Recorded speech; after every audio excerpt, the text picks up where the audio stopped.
This is Turd Flinging Monkey with TFM News. I'm going to be responding to an article in the New York Post titled, "I'm a $1 million sugar baby, but I'm no hooker," by Johnny Olensinski. Now I'm going to be quoting a few parts of this article and then commenting on it, so let's begin.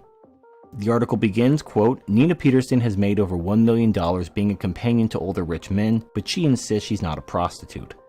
A sugar daddy invests in a woman that he feels has the potential to be an asset in his life," she told Bancroft. "A prostitute is not an asset." Peterson, 37, is a sugar baby, a lucrative profession wherein a wealthy man will shower money, homes, gifts, and luxurious vacations on a younger woman. In Peterson's case, the package deal also comes with ample plastic surgeries. "I've had close to $100,000 worth of surgery, which obviously I didn't pay for," the buxom businesswoman says. "I've had my nose done 3 times, my boobs 4 times, and I also regularly have cool sculpting and microdermabrasion." Peterson, a 6-foot-tall Florida mother of 2, had her breast size tripled from a 34C to a 34H. She calls them mega boobs like those of her idol Jessica Rabbit. Toward the end of the article, it reads, quote, "Despite her outwardly fabulous lifestyle, Peterson said there's still a lot of work involved. I incorporate myself into his lifestyle, so if he has to travel for anything, I manage it. I manage his home and make sure we hire the right staff," she said. "I'm basically his personal assistant." For women wanting to get a piece of the sugar baby pie, Peterson is looking to teach her trade to the next generation. "I want to open a sugar baby academy where younger sugar babies can be groomed to take it to the next level," she says. "This life can't last forever, so I've got to have something to look to in the future and supplement my income," unquote, end of article. So before we comment on the article proper, let's just get the obvious out of the way. When you look at pictures of this woman, she looks really weird. And the reason why is she has all those plastic surgeries to look like Jessica Rabbit. Now, looking like celebrity, like a real woman, like you see a lot of these women trying to look like Kim Kardashian, that's at least understandable. Trying to look like a cartoon character is really stupid. Because those proportions are meant to be exaggerated in the context of a cartoon. Real people aren't supposed to look like that. Now obviously some guys are into it because she's getting paid a lot of money, but really weird looking to the average guy.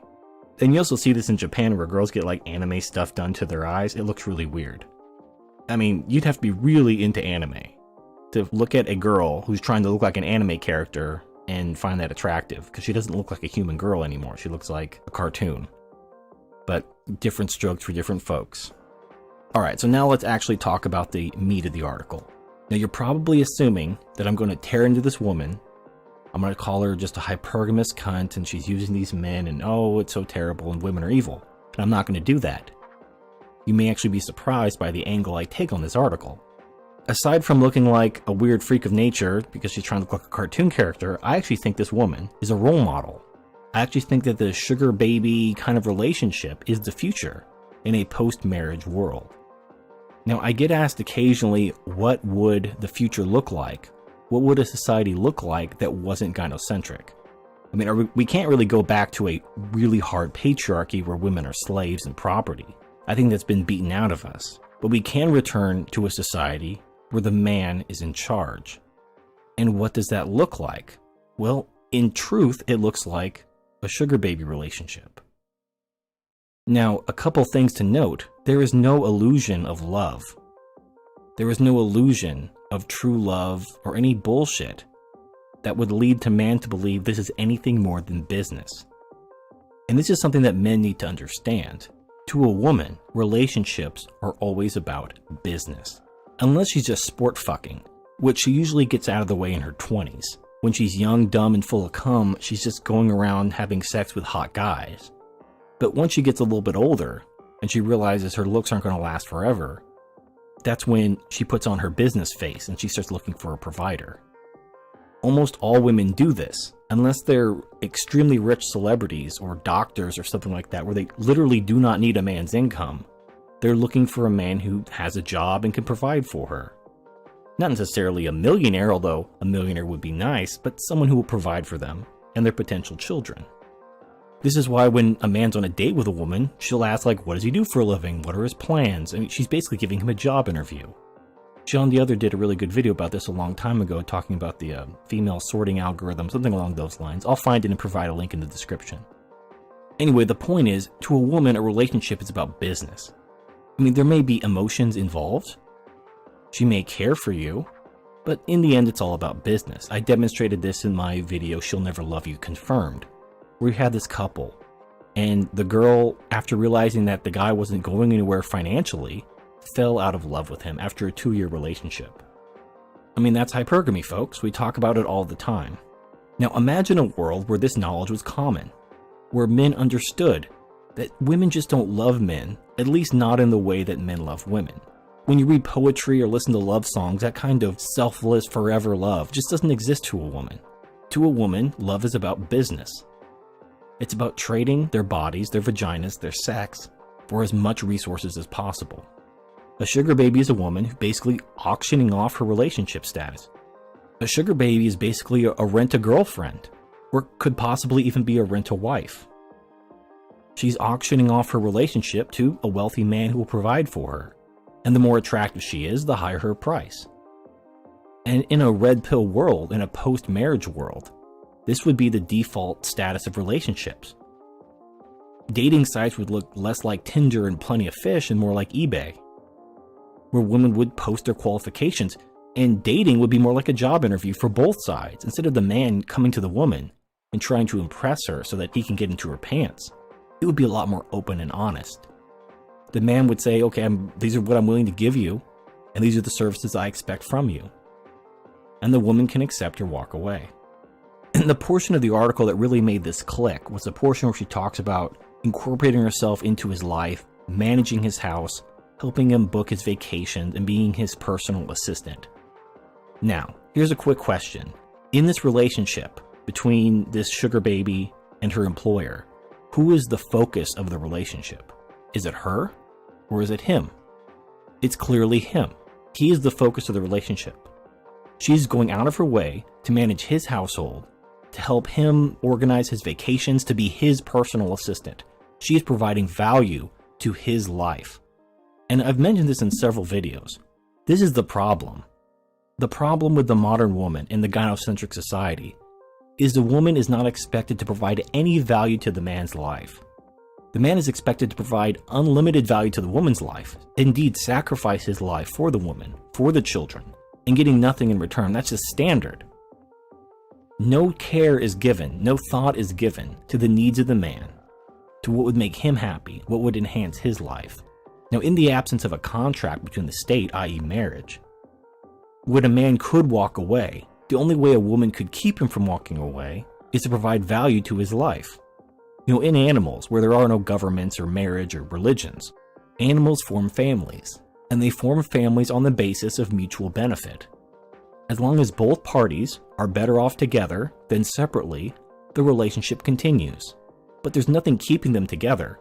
They stay due to mutual benefit. And perhaps the woman finds a better deal and she leaves. Maybe the man finds a better deal and he leaves. Such is life. I mean, marriage hasn't stopped that. All the bullshit rituals and vows haven't stopped women from taking better deals and leaving their husbands. It's just given men a false sense of security, thinking that, okay, I have this woman for life, quote unquote, and I don't have to worry about her leaving me because we're married and she's taken these vows.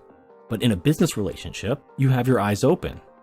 You understand that I'm the employer. I'm hiring this sugar baby, and she's going to provide certain services to me, sexual and otherwise.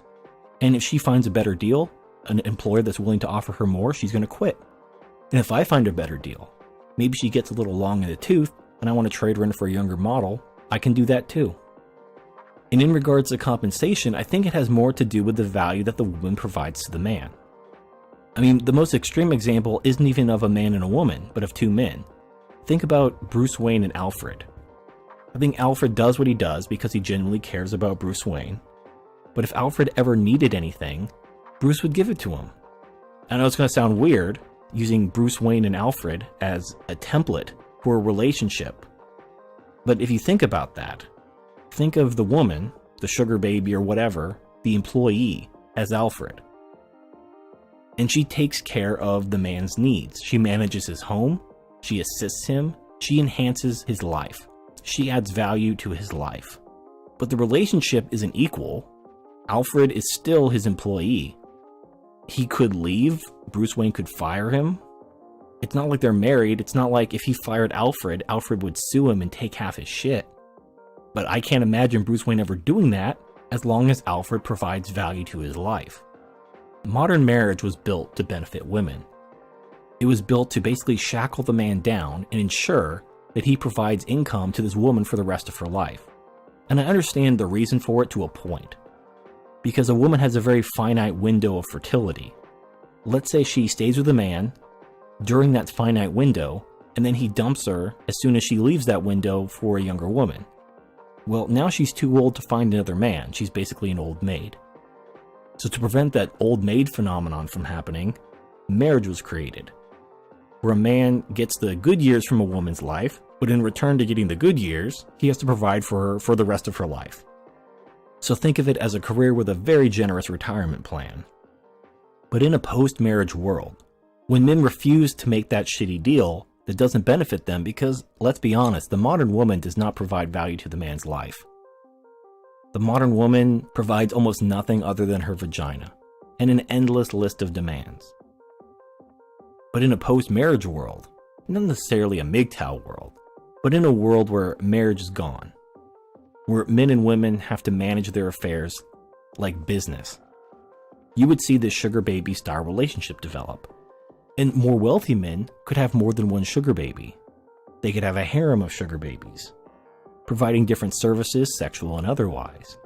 And in this world, where men control the relationship, where the woman is the employee of the man, and the man can have as many sugar babies as he can afford to support, what is the difference between that system and a patriarchy? So I'll leave you with that thought. This is Turd Flinging Monkey, signing off.